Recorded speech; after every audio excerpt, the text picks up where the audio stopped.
আরজি কার total ৫-৬ জন তদন্তের ফাঁক এতদিনে পূরণ। আরজি কর কেসে সিবিআইয়ের হাতিয়ার এই অমিতই।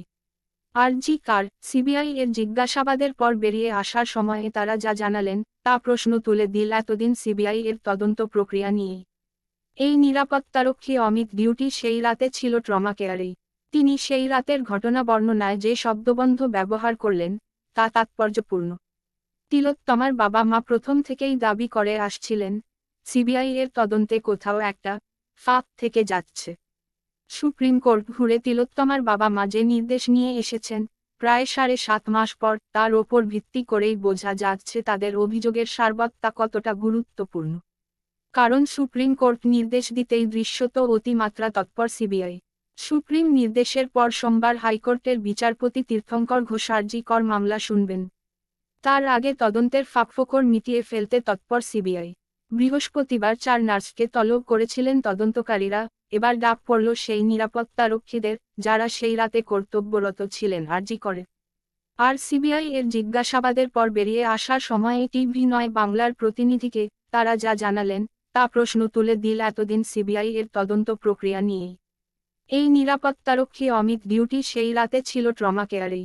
তিনি সেই রাতের ঘটনা বর্ণনায় যে শব্দবন্ধ ব্যবহার করলেন তা তাৎপর্যপূর্ণ। এই নিরাপত্তারক্ষীকে প্রশ্ন করা হয়, কী জন্যে এসেছিলেন আপনারা? উত্তর, ওই মানে, কিছু তদন্তের প্রয়োজনে ডেকেছিল। আরও কিছু প্রশ্ন আসছিল, সেগুলো জিজ্ঞাসা করল। প্রশ্ন, কি প্রশ্ন? উত্তর, সেগুলো এখনই বলা যাচ্ছে না।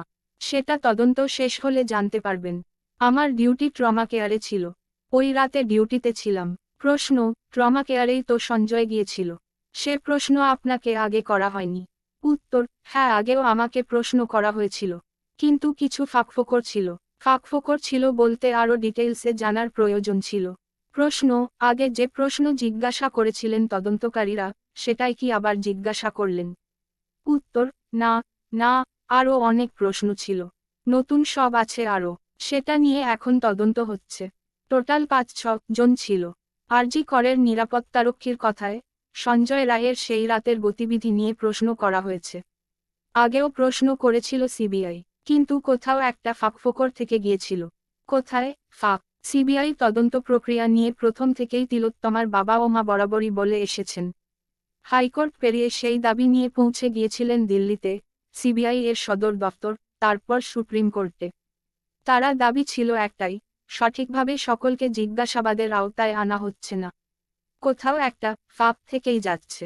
তাদের বয়ানকে আইনের পরিধিতে আনা হয়নি। সেক্ষেত্রে নির্দিষ্ট করে কয়েকজনের নামও বলেছিলেন তিলোত্তমার বাবা মা।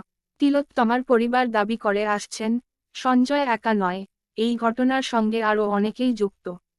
প্রকৃত দোষীদের তদন্তের আওতায় আনা হোক। সুপ্রিম কোর্ট নির্দেশ দিতেই এবার ফাঁক সামনে আসতে শুরু করেছে। সিবিআই বিশেষভাবে জোর দিচ্ছে সেই ফাঁক বুঝাতেই। ফাঁকফোকরগুলো বুঝানোর প্রয়াস। চিকিৎসক তমনাশ চৌধুরী বলেন, সুপ্রিম কোর্টে আগেই নির্দেশ দিয়ে দিয়েছে। এবার হাইকোর্টে শুনানি হবে। তার আগে এবার সেই ফাঁকফোকরগুলো বুঝানোর জন্য বা বের করার জন্য হয়তো সিবিআই আবার নড়েচড়ে বসেছে। সেই ফাঁকফোকরগুলো বার করে তদন্ত করা, সেগুলাকে সামনে আনা, পুরো তদন্ত প্রক্রিয়ার মধ্যে যে ফাঁকফোকরগুলো রয়েছে সেগুলাকে সামনে আনতে সিবিআই এখন তৎপর। ৯০ দিনের বদলে পেরিয়ে গেল ৭.৫ মাস।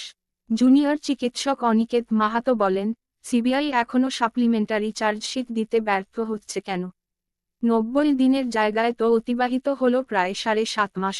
যে ফাঁকফোকরের প্রশ্ন আজকে আসছে, আমরাও মনে করি সিবিআই এর যে সিরিয়াসনেসটা দেখানোর প্রয়োজন ছিল সেটাতে ঘাটতি ছিল। উদ্ধৃতি চিহ্ন।